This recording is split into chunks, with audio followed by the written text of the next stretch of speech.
Hello, welcome back to my channel. Oke, kali ini kita akan membahas tentang timing yang tepat untuk visualisasi dan juga untuk let go.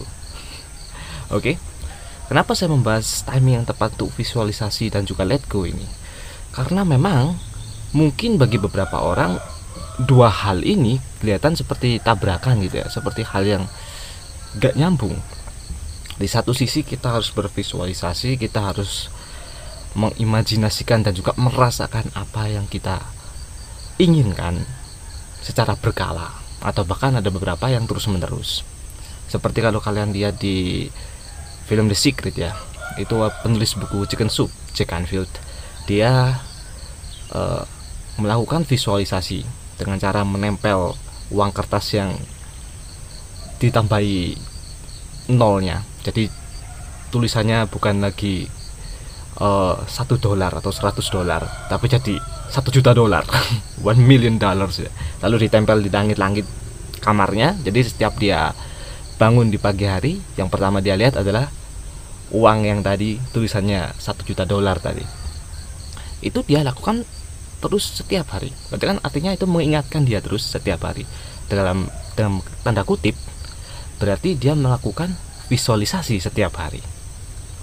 Tapi jika kalian membandingkan juga masih di film The Secret yang John Nasarai, yang dia memvisualisasikan tentang rumah, dia hanya memvisualisasikan itu beberapa kali dengan cara bikin vision board atau papan visualisasi. Jadi dia bikin papan di rumahnya yang lama tentang rumah apa yang mau dia bikin, yang mau dia miliki, lalu pasangan hidup yang seperti apa, soulmate kayak gimana yang dia pengen, terus banyak lagi yang lain, bisnis apa yang dia inginkan. Jadi dia tempel itu, bikin clipping, dia tempel di visual boardnya dia. Lalu dia juga melihat itu secara berkala dan dia memvisualisasikan itu dan membayangkan hal itu, lalu memberikan feeling juga di dalamnya. Ini kembali lagi seperti video saya kemarin tentang visualisasi, yaitu jangan hanya membayangkan, tapi beri feeling di dalamnya. Jadi kalian benar-benar merasa sudah memiliki hal itu. Karena ada perbedaan jelas antara orang yang sudah memiliki, punya perasaan sudah memiliki tadi, dan tidak, antara hanya mengimajinasikan saja dan sekedar dan memiliki perasaan di dalamnya. Itu nanti bedanya akan sangat jelas dari habitnya dia. Orang yang bervisualisasi, misal Anda bervisualisasi ingin menjadi orang yang banyak uang, berkelimpahan, maka itu akan tercermin dari habit kalian. Kalian akan jadi orang, bahasa Jermannya ya, jejere kauman itu loman. Tapi bukan berarti los. Kalian mungkin bisa jadi ringan tangan dalam membantu. Itu terlihatan. Jadi ada orang yang membutuhkan, kalian memberikan. Tapi bukan berarti memaksa loh ya, memaksa kalian untuk yang penting harus memberikan, bukan seperti itu. Tapi jika kalian ada kelebihan, kalian bisa memberikan, walaupun cuma sedikit, mungkin cuma 1.000 atau 2.000 rupiah untuk membelikan kue untuk orang yang teman kalian yang mungkin butuh, yang mungkin belum, kalau kalian sekolah mungkin jajan, gak ada uang jajan, kalian untuk belikan dia kue-kue yang murah-murah gitu, sebagai ya, yang penting rasa empati kalian. Itu kelihatan. Itu beda antara yang visualisasi dan yang tidak.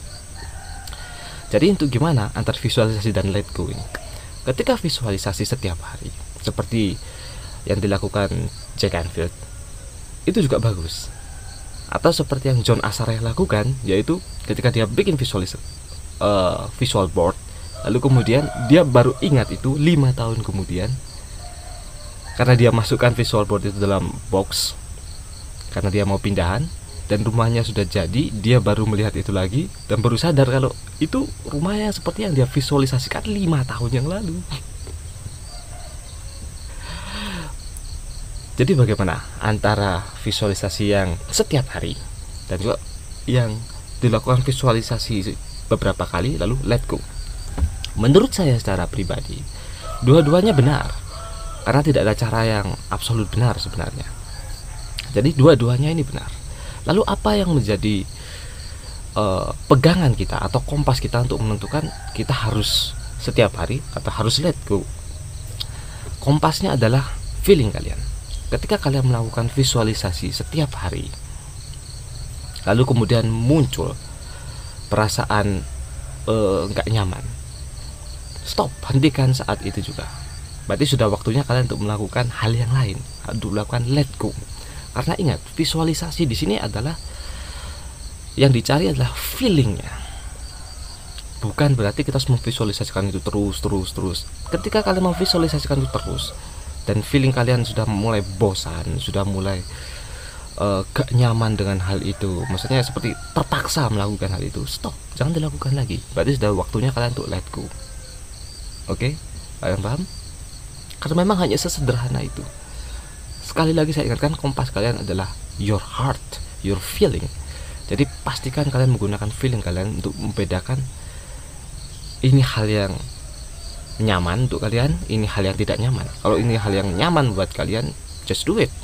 Membuat kalian happy, membuat kalian senang, just do it. Kalau itu sudah tidak, berarti sudah waktunya kalian untuk let go, untuk melepaskan hal itu dan mulai mencari hal lain yang membuat kalian feel accelerated, merasa bersemangat dan juga merasa nyaman untuk melakukan hal itu. Oke? Kembali lagi saya ingatkan, saya selalu yakin dan percaya kalian punya kompetensi dan potensi untuk mencapai apapun yang kalian inginkan. Jadi selalu gunakan hal itu untuk hal-hal yang mempercepat kalian mencapai apapun itu yang kalian inginkan. Akhir kata, saya Cornelius Ardi Irianto. We meet again in the next video. Thank you.